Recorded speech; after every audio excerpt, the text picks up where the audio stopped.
Plus personne n'y prête attention, comme si cette cathédrale vitrée avait été avalée par la verdure.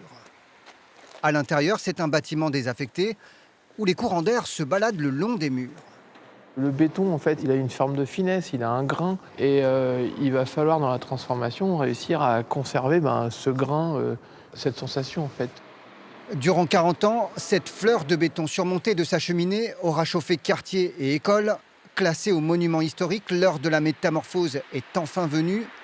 Un espace de 1200 mètres carrés verra le jour, avec médiathèque, salle d'exposition, au beau milieu du quartier.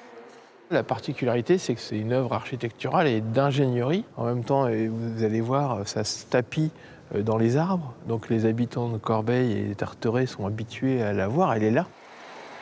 Lancé par l'État, le dispositif Quartier de demain offre une opportunité rare à une dizaine de villes populaires.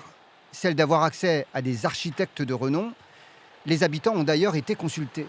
Il y avait une médiathèque, elle a disparu dans le quartier. Eh bien, les habitants nous ont dit on veut un équipement pour nos enfants, pour l'éducation, pour l'émancipation, pour l'accès aux connaissances.